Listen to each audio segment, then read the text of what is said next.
बिस्मिल्लाहिर्रहमानिर्रहीम, अस्सलाम वालेकुम। मैं असदुल्ला खान हूं। बिल आखिर निगरान काबीना हमारे सामने आ गई है। निगरान काबीना के नाम हमारे सामने आ गए हैं। ये कैसी काबीना है? क्या ये जानिबदार है, गैर जानिबदार है, ये किसी की नुमाइंदा है? और अगर नुमाइंदा है तो किसकी नुमाइंदा है और इनसे क्या तवक्कुआत वाबस्ता की जा सकती हैं?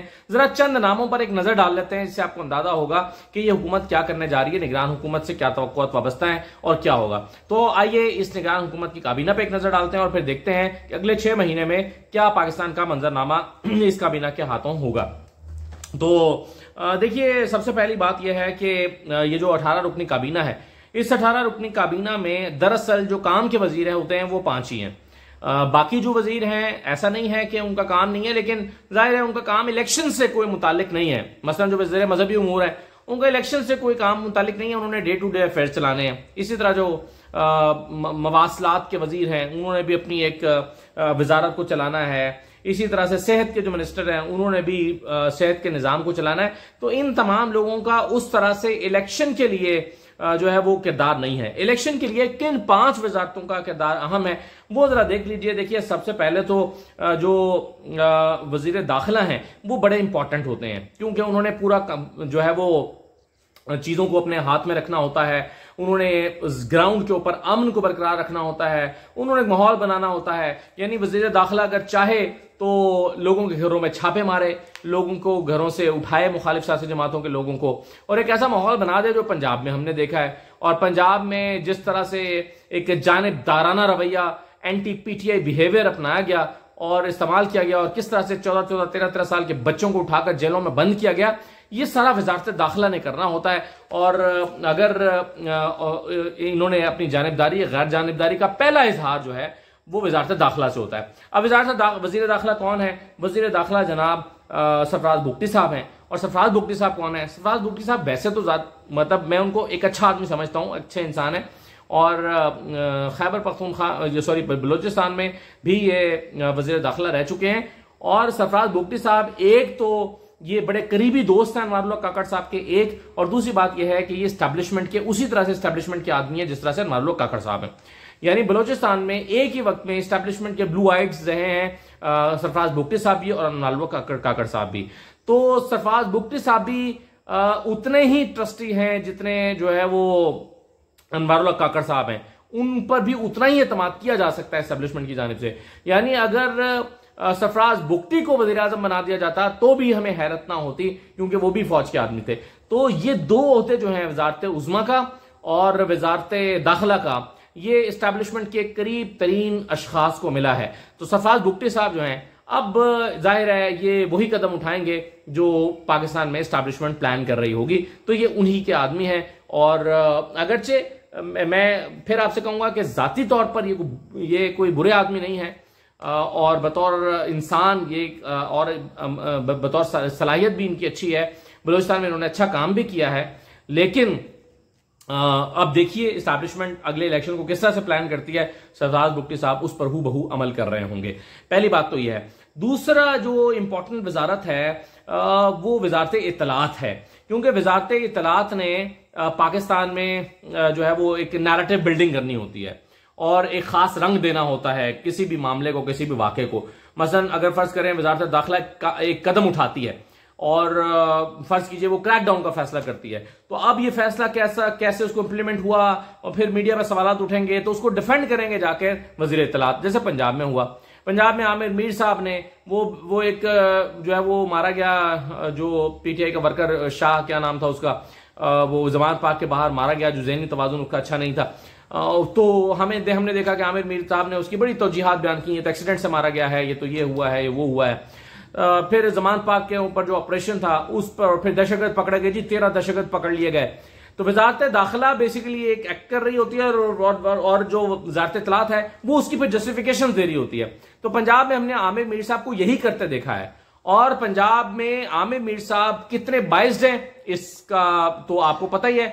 अगर आपको ना पता हो तो आप उनका गूगली चैनल देख लीजिए, यूट्यूब चैनल उठा के आपको अंदाजा हो जाएगा कि वो किस हद तक पीटीआई मुखालिफ है, किस हद तक। यानी एक होता है मुखालिफत करना, एक होता है नफरत करना। तो उनके चैनल को देख के लगता है कि वो पीटीआई और इमरान खान से नफरत करते हैं बाकायदा। तो आमिर मीर साहब जो हैं उन्हीं का एक और चेहरा वफाक में मुर्तजा सोलंकी साहब के नाम के तौर पर सामने आया है। मुर्तज़ा सोलंकी साहब भी पीटीआई के उसी तरह मुखालिफ हैं, जैसे मोहसिन बेग भी हो सकते थे इस ओहदे पर, ये भी हो सकते थे मुर्तज़ा सोलंकी साहब, और ये आजकल इस्टेब्लिशमेंट के काफी करीब और पीटीआई के सख्त नाकदीन में से एक माने और समझे जाते हैं, तो उनको ये वजारत इत्तलात दी जाती है। तो हरगिज में इनको एक न्यूट्रल शख्स, गैर जानबदार शख्स नहीं देखता, क्योंकि इनकी भी उसी तरह से क्लियर ओपिनियन है जैसे हुमायूं दिलावर की तहरीक इंसाफ के हवाले से क्लियर ओपिनियन है, जैसे आमिर मीर की तहरीक इंसाफ के हवाले से क्लियर ओपिनियन है। तो एक बहुत क्लियर ओपिनियन रखने वाला बंदा मुर्तज़ा सोलंकी जो है उसको वज़ीर इत्तलात लगा दिया गया है। तो ये दो वजारतें हो गई। तीसरी जो वजारत अहम है वो वजारत खारजा है, क्योंकि आपने, बल्कि वजारत खारजा से पहले आप वजारत खजाना को देख लें, शमशाद अख्तर साहबा को यह ओहदा दिया गया।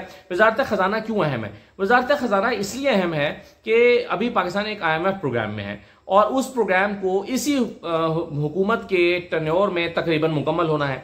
यानी ये अबूरी प्रोग्राम जब खत्म हो रहा होगा तो ये हुकूमत भी खत्म हो रही होगी और अगली हुकूमत जो है वो मुंतखब हुकूमत आ रही होगी, अगर फरवरी में इलेक्शन होने हैं। तो अगर फरवरी में इलेक्शन होने हैं तो इसका मतलब यह है कि आने वाली हुकूमत जो है उसने भी IMF प्रोग्राम में जाना है। इसका मतलब यह है कि अगले IMF प्रोग्राम में जाने के लिए बुनियाद बहरहाल इसी वजारत खजाना ने फराहम करनी होगी, और अगर ये बुरी प्रोग्राम को कामयाबी के साथ नहीं चलाएंगे तो फिर जो अगली हुकूमत का प्रोग्राम होगा वो खटाई में पड़ जाएगा या उसके लिए सख्त शराइत आयद हो जाएंगी। और दूसरी बात यह है कि पाकिस्तान में अगर मुआशी मुश्किलात आने वाले चंद दिनों में बढ़ती हैं तो अगला इलेक्शन इन 14 जमातों के लिए बहुत मुश्किल हो जाएगा और ये इलेक्शन जो है वो ये नहीं जीत सकेंगे। तो अगेन अगर महंगाई का तूफान आता है और अगर पेट्रोल की कीमतें, बिजली की कीमतें ऐसी बढ़ती हैं जैसे कल बढ़ी हैं या आने वाले दिनों में बढ़ेंगी, तो फिर ये जो अभी 14 जमातें हुकूमत करके गई हैं ये तो नहीं आती, ये तो नहीं जीत सकती, क्योंकि मौजूदा निगरान हुकूमत का सारा मुआशी पॉलिसीज का मलबा जाकर 14 जमाती हुकूमतों पर पड़ जाना है, जिनमें खास तौर पर नून लीग सर फहरिस्त थी, और दूसरे नंबर पर जो इफेक्टिव मैं समझूंगा वो मौलाना फजलुर रहमान की जमात को समझूंगा। तो ये जो 14 जमाती इत्तेहाद था ये इससे बहुत मुतासर होगा। तो इसलिए आइंदा इंतखाबात के पर्सपेक्टिव में वजारत खजाना बहुत इंपॉर्टेंट है और वजारत खजाना शमशाद अख्तर साहबा को मिली है। मुझे उनकी ऐसा उस तरह से पॉलिटिकल एफिलिएशन नजर नहीं आती, लेकिन यह है कि बहरहाल मुल्क के मुफाद में वो कितने फैसले कर पाती हैं और उसका इम्पैक्ट जो है वो कितना जाता है नून लीग के ऊपर, क्योंकि अगर ये उसी तरह से खुल के फैसले करती हैं और सख्त और मुश्किल फैसले करती हैं तो समझ लीजिए कि ये नून लीग की जो है वो खिलाफ जा रहे होंगे। लेकिन ये आसान नहीं होगा कि नून लीग को फायदे पहुंचाने के लिए आसान फैसले किए जाएं या ऐसे फेवरेबल फैसले किए जाएं, ये पाकिस्तान की मईशत को सूट नहीं करता। इसलिए ये बड़ी चैलेंजिंग वजारत है और ये वजारत मेरा ख्याल है नून लीग के लिए भी चैलेंजिंग साबित होगी। नून लीग के सियासी जो मुस्तकबिल है उसके ऊपर इस वजारत के काफी असरात मुरतब होंगे।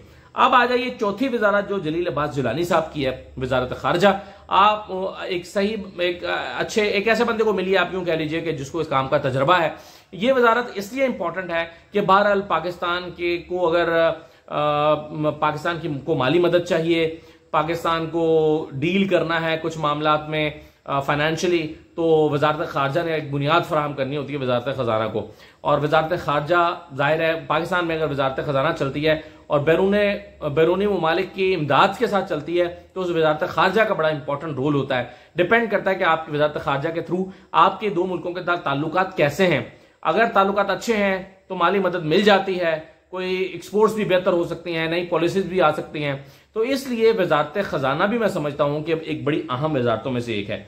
तो 4 ये वजारतें हो गई। 5वीं वजारत जिसको मैं इंपॉर्टेंट समझता हूँ वजारत कानून है, क्योंकि अगले इलेक्शन के वाले से जो नई चीजें लानी पड़ेंगी, बनानी पड़ेंगी, उसकी कोई ऑर्डिनेंस लाना पड़ेगा। अगरचे कानून साजी तो हो नहीं सकती, लेकिन ये वजारत कानून सारी आपको समरियां बना के दे रहा होगा, सारे रास्ते बता रहा होगा, कानूनी नुक्ते समझा रहा होगा, ये बता रहा होगा कि इलेक्शन को अगर आपने मर्दमशुमारी के बगैर करना है तो क्या करना है, मर्दमशुमारी के साथ करना है तो क्या करना है, अगर आपने इलेक्शन को फरवरी से आगे लेकर जाना है तो क्या करना है, अगर आपने सेनेट के इंतखाबात वक्त पर नहीं कराने और उसको खाली रखना है तो आपको कौन से कानून का सहारा लेना पड़ेगा, और अगर किसी कानून को साखित करना है तो क्या होगा।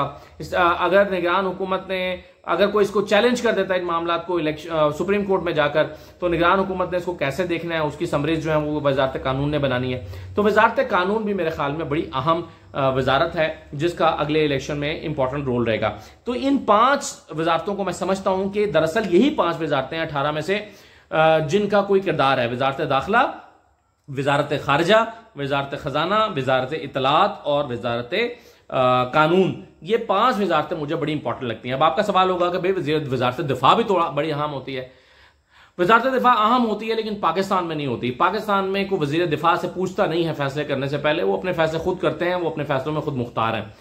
वजारत दिफा के पास भेजते हैं कि भाई ये कर दिया, जरा दस्तखत कर दो। तो वजारत दिफा का बस इतना सा रोल है, उतना ही रोल है जितना ख्वाजा आसिफ साहब का आपने देखा है वजारत दिफा में, या परवेज खटक साहब का देखा है। इनका इतना ही रोल है कि अगर कोई ऐसा फंक्शन हो रहा है, कोई तकरीब हो रही है, तो उसमें वजीर दिफा को भी बुला लिया जाता है और वो भी आके बैठ जाते हैं। हाँ भी अच्छा, कोई परचम लहराया जा रहा है, कोई चीज हो रही है, कोई सेरेमनी है, उसमें आकर ये सेरेमोनियली आके बैठ जाते हैं। वैसे अगर इनको ना भी बुलाया जाए तो कोई फर्क नहीं पड़ता, लेकिन बहरहाल इतनी कर्टसी पाकिस्तान में है कि वजीर दिफा को तकरीबात में बुला लिया जाता है और बुलाकर उनसे जो है वो उनकी प्रेजेंस शो कर दी जाती है। तो वजारत दिफा का बस इतना से काम है, पाकिस्तान में इससे बढ़कर कुछ नहीं है। इसलिए मैं नहीं समझता कि वज़ीर दिफा जो है उसने कोई इंपॉर्टेंट रोल प्ले करना है। बाकी आगे इंसानी हुकूक, वजारत IT, मवासलात, सेहत, मजहबी उमूर, ये सारी वजारतें जो हैं ये हैं डे टू डे अफेयर्स चलाने के लिए। और इसमें मैं समझता हूं कि जमाल शाह ठीक है, अच्छा नाम है सकाफत के हवाले से, अच्छे एक्टर हैं और शोबिस को समझते हैं, चीज़ों को समझते हैं। वजारत मजहबी उमूर में भी ठीक है, यानी कि अहमद को दी गई है, अच्छा नाम है। तो इसलिए मैं इनको डॉक्टर नदीम जान भी ठीक है, वजारत सेहत को ऐसे चलाएंगे जैसे कोई भी डॉक्टर चलाएगा या कोई भी बंदा चला सकता है। तो बाकी वजारतों को मैं अगले इलेक्शन के पर्सपेक्टिव में इतना इंपॉर्टेंट नहीं देखता। लेकिन अब सवाल ये पैदा होता है कि ये जो निगरान काबीना आई है, इसकी जानिबदारी गैर जानिबदारी का कैसे अंदाजा होगा। तो देखिए अभी थोड़े दिनों में हमें पता चलना शुरू हो जाएगा, क्योंकि अभी इलेक्शन कमीशन अपनी मीटिंग्स कर रहा है, फिर उसने बताना है इलेक्शन कमीशन ने कि इलेक्शन कब होंगे, तारीख देनी है, उसके लिए शेड्यूल देना है, उससे पहले मरदमशुमारी का उन्होंने बताना है। तो वो जाहिर है हुकूमत की एडवाइस या उसके मुताबिक भी वो चल रहा होता है, अगरचे वो एक गैर जानिबदार इदारा है, लेकिन बहरहाल पाकिस्तान में हमें पता है कि कैसे निज़ाम चल रहा होता है। अच्छा, इसके अलावा बहुत इंपॉर्टेंट फैसले पाकिस्तान की सियासी तारीख के हवाले से इसी हुकूमत के हाथों होने हैं। मसलन ये कि क्या अगला जो बैलेट पेपर है उसमें बल्ले का निशान होगा या नहीं होगा।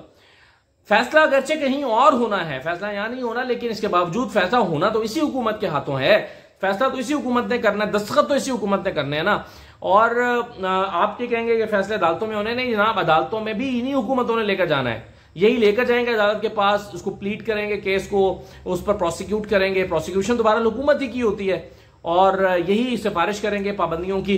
तो PTI पर पाबंदी लगनी है या नहीं लगनी है, उनका निशान अगले बैलेट पेपर पर होगा या नहीं होगा, ये फैसले बहरहाल इस हुकूमत ने करने हैं। फिर ये कि इमरान खान क्या इलेक्शन के वक्त बाहर होंगे या अंदर होंगे, वो इस हुकूमत ने फैसले करने हैं। फिर इमरान खान के जो टिकट होल्डर्स होंगे, क्या वो टिकट होल्डर्स इलेक्शन लड़ सकेंगे या नहीं, या जैसे उनको टिकट मिलेगी उनको उठाकर जेल में डाला जाएगा, उनकी जमीनों पर कब्जा किया जाएगा, उनके पेट्रोल पंप बंद किए जाएंगे, उनके कारोबार खराब किए जाएंगे। तो ये इसी हुकूमत ने करना है। अगरचे इसमें पंजाब हुकूमत या सूबाई हुकूमतों का भी काफी काम है, लेकिन बहरहाल वफाकी हुकूमत जो है उसका भी अपना एक रोल होगा। तो ये तमाम फैसले जो हैं वो इसी निगरान काबीना, इसी निगरान हुकूमत ने करने हैं और इन्होंने दस्तखत करने हैं। तो आइंदा चंद दिन में पता चल जाएगा कि ये जानिबदार हैं या गैर जानिबदार हैं।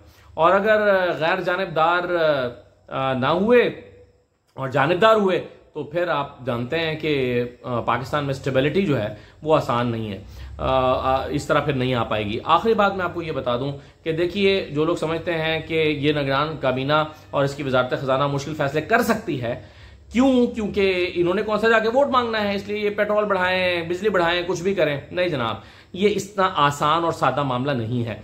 ये निगरान हुकूमत अगर ये निगरान हुकूमत अगर जो है वो पेट्रोल बढ़ाती है, बिजली बढ़ाती है, तो सबसे पहला इंपैक्ट तो 14 जमातों के ऊपर आएगा जो भी हुकूमत कर गए हैं, और उसका दूसरा इंपैक्ट इस 14 जमाती हुकूमत को लाने वालों के ऊपर आएगा, और उनकी साख पहले ही काफी मुतासिर है और वो डिस्टर्ब है इस बात पे। तो मैं ये समझता हूं कि अगर मुश्किल फैसले होते हैं, महंगाई के फैसले होते हैं, पेट्रोल की कीमत, बिजली की कीमतें बढ़ाने के फैसले होते हैं, इससे वो 14 जमातें भी मुतासिर होंगी जो भी हुकूमत की करके गई हैं, और बिलखुसूस नून लीग की हुकूमत। और इसके अलावा जो इन हुकूमतों को लाने वाली इस्टेब्लिशमेंट है उसकी साख पर भी बहुत मनफी असर पड़ेगा। इसलिए ये आसान नहीं होगा, और ये करने भी नहीं, ये कहेंगे भी नहीं कि हाँ खुल के खेलो, बल्कि उसको मेरा ख्याल है कंट्रोल में रखेंगे। अभी वीडियो की रिकॉर्डिंग के दौरान ही ये खबर मौसूल हुई है कि इलेक्शन कमीशन ने अनाउंस कर दिया है कि भाई इलेक्शन 90 दिन में तो हो ही नहीं सकते, और उन्होंने ये कह दिया है कि इलेक्शन जो है वो होने जा रहे हैं अब यानी दिसंबर तक। तो फिलहाल तो इलेक्शन का नहीं बताया, लेकिन सिर्फ ये बताया कि दिसंबर तक जो है वो हल्का बंदियां होंगी। अब हल्का बंदियां अगर दिसंबर तक होनी है 4 महीने में, तो ये क्या होना है? हल्कों की तादाद तो तब्दील हो नहीं सकती। और हल्का बंदियां जो हैं वो अगर दिसंबर तक होनी है तो उस पर फिर एतराजात लगेंगे, तो उसके बाद फिर इलेक्शन का शेड्यूल 45 दिन का जारी होगा। तो क्या फरवरी में इलेक्शन हो सकते हैं या नहीं हो सकते? तो क्या चीफ जस्टिस के साथ जो मुलाकात हुई है चीफ इलेक्शन कमिश्नर की, उसमें उन्होंने इसी बात पर एतमाद में लिया है कि जनाब ये इलेक्शन तो हम नहीं कराने जा रहे, बाकी अदालतों ने जो देखना है वो देख लें, और हमें तो 4 महीने चाहिए सिर्फ हलकों की तादाद को आगे पीछे करने के लिए। इन टोटल हलकों की तादाद नहीं, बल्कि हलकों में जो आबादी है, जो नई आबादी आई है, उनको वोटर्स को कहां कहां पर डालना है और उसके मुताबिक कैसे हमने बनाने हैं, हल्के बनाने हैं, इसमें अब 4 महीने लगेंगे। तो इलेक्शन कमीशन ने बुनियादी तौर पर आज यह ऐलान कर दिया है कि भाई इलेक्शन दिसंबर के बाद जाके इलेक्शन की बात करेंगे, दिसंबर तक तो हम सिर्फ हल्का बंदियां कर रहे हैं। अब इसमें क्या प्रॉब्लम्स हैं, क्या चीजें हैं, इलेक्शन कमीशन ने क्या करना है क्या नहीं करना, ये इसकी पूरी डिटेल्स हैं, और क्या कर सकते हैं आईनी तौर पर, क्योंकि ये हलकों की तादाद को नहीं छेड़ सकते आर्टिकल 51(3) के जरिए। तो इस पर फिर मैं अगली वीडियो में बात करूंगा, क्योंकि अभी वीडियो लंबी हो गई है, मैं ऑलरेडी इस पर बात कर रहा था, और जैसे मैंने वीडियो कंक्लूड की है तो सामने मुझे खबर नजर आई है, तो उसको मैं शामिल कर रहा हूं इस बात को। लेकिन यह है कि अभी यह पता चल गया है कि इलेक्शन का शेड्यूल भी जो है वो नहीं आ सकता दिसंबर से पहले। दिसंबर में हल्का बंदियां मुकम्मल होंगी 17 दिसंबर को, तो उसके बाद जाकर कोई इलेक्शन की बात करेंगे कि वो कब होने हैं। इसका मतलब क्या हुआ कि फरवरी मार्च में भी इलेक्शन तो फिलहाल नजर नहीं आते। इजाजत दीजिए, अल्लाह हाफिज।